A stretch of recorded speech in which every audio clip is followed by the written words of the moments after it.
Следующий вопрос. Мистер Робинсон, есть точка зрения, что война на Украине это только один из участков глобальной войны против hegemonia США во всем mire. Вы согласны с этим? Sim. Olha, eu penso assim, quando a guerra começou no Brasil, quando a guerra começou no dia 24 de fevereiro, 2 dias depois, nós fizemos um vídeo dizendo que era o último dia da hegemonia dos Estados Unidos. Na época, nós fomos muito criticados no Brasil. Ah, você não pode dizer isso, como é que você tem certeza? Só que o tempo foi provando que essa era a realidade. Por quê? Na minha visão, são vários fatores aí, mas na minha visão, qual foi o maior erro dos Estados Unidos nessa guerra? Foi um erro enorme. Foi confiscar os bens da Rússia. Por quê? Porque isso acendeu alerta no mundo inteiro, na China, na Arábia Saudita, no Paquistão, em diversos outros países, que eles começaram a olhar, olha, se os Estados Unidos hoje confiscam os bens da Rússia, amanhã ele pode confiscar os meus. Principalmente os sauditas pensaram isso. E o pessoal começou a ver, não tem outra saída que não seja desdolarizar.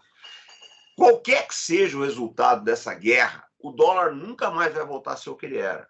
Por quê? Exatamente pela quebra de confiança. O Biden tem uma frase do Barack Obama, né, que é interessante. O Biden foi vice dele e o Obama falava assim, olha, não subestime a capacidade do Joe Biden de fazer bobagem. E ele fez. Foi a maior besteira dele, foi efetivamente, né, confiscar os ativos da Rússia. Porque isso aí despertou a desconfiança no mundo inteiro. E outro problema também, que eu acho que vai contribuir muito para a queda da hegemonia dos Estados Unidos, é que talvez a China, a Rússia com certeza, a China nós não sabemos, mas a Rússia com certeza percebeu isso. E dos 800 bilhões de dólares que os Estados Unidos gastam com defesa, uma boa parte desse orçamento não chega para os quartéis e os navios. Existe muita corrupção no Pentágono, a indústria de defesa dos Estados Unidos é financiarizada. Saiu 2 artigos, um vídeo, depois saiu um outro artigo dizendo o seguinte, peças, né, que custam aí 300 dólares que você acha na indústria, são vendidos ao Pentágono por 10 mil. Eu vi um caso aí da Boeing que ela cobrava 50 mil dólares por uma lixeira de avião, que custa acho que 300 dólares no mercado. Então existe muita corrupção no Pentágono, isso está começando a aparecer agora.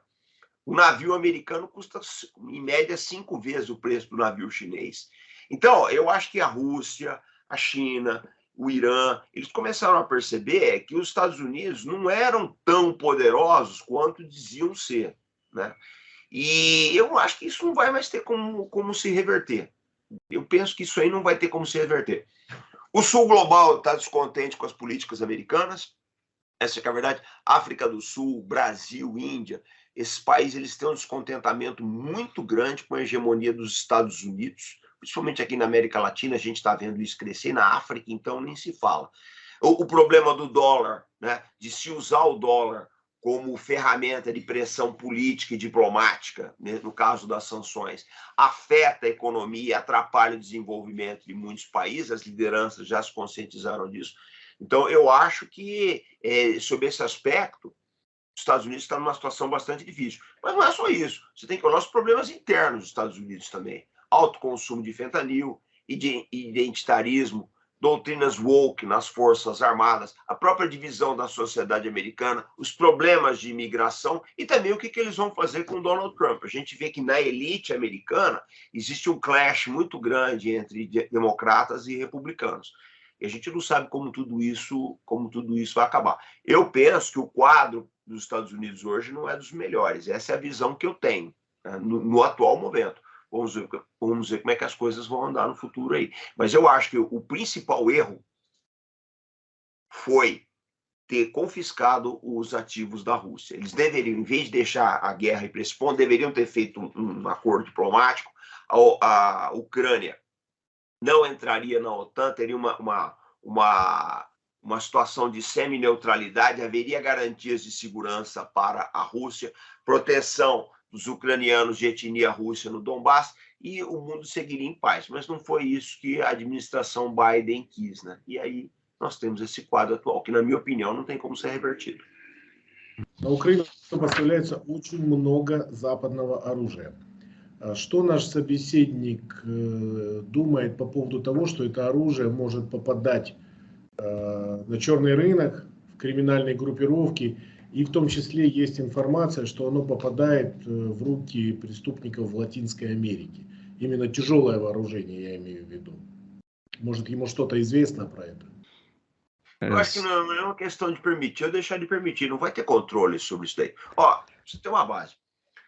Entre 2013 e 2022, mais de 300 mil armas de fogo desapareceram na Ucrânia. Isso não é falado.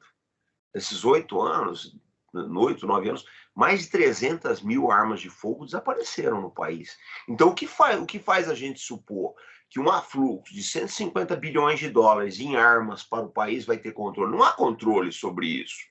Provavelmente, mísseis ucranianos já estão no Irã. Israel tem uma preocupação muito grande com esses mísseis irem parar na mão do Hezbollah, do Hamas, da Jihad Palestina, das Brigadas Jenin, etc. A possibilidade é muito grande. Nós estamos pensando só nas quadrilhas mexicanas, mas nós temos que ver que existem diversas outras organizações do mundo afora que têm interesse nessas armas sofisticadas.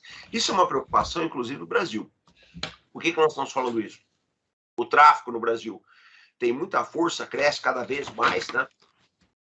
O tráfico de drogas brasileiro é um dos mais importantes da América Latina, com grandes conexões na Europa e nos Estados Unidos, e nada impede que essas armas cheguem aqui também. Eu acho que não vai haver controle. Eu acho que isso aí é abrir a caixa de Pandora.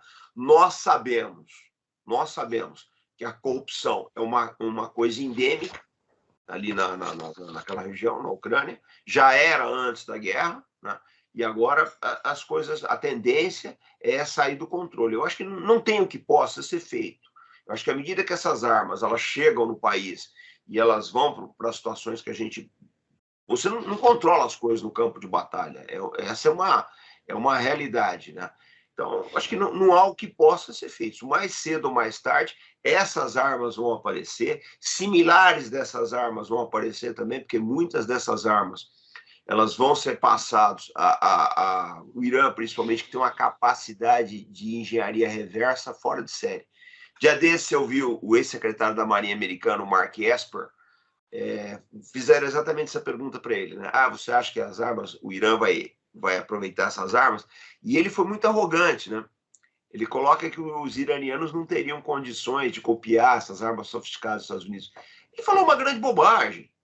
O Irã conseguiu fazer adaptações de equipamentos do F-14 que eram ultra sofisticados. O Irã já tem mísseis hipersônicos, tem uma tecnologia de mísseis balísticos fora de série. Provavelmente os melhores mísseis balísticos do Oriente Médio são iranianos. Os drones iranianos são excelentes. Então, o que faz ele supor que o Irã não vai conseguir pegar esses mísseis, o Javelin, por exemplo, e outros aí, fazer uma engenharia reversa, né, e aperfeiçoá-las e fazer o míssil até melhor e mais barato? Então, na verdade, eu acho que a guerra da Ucrânia ela vai ter consequências bastante complicadas num futuro bem próximo aí.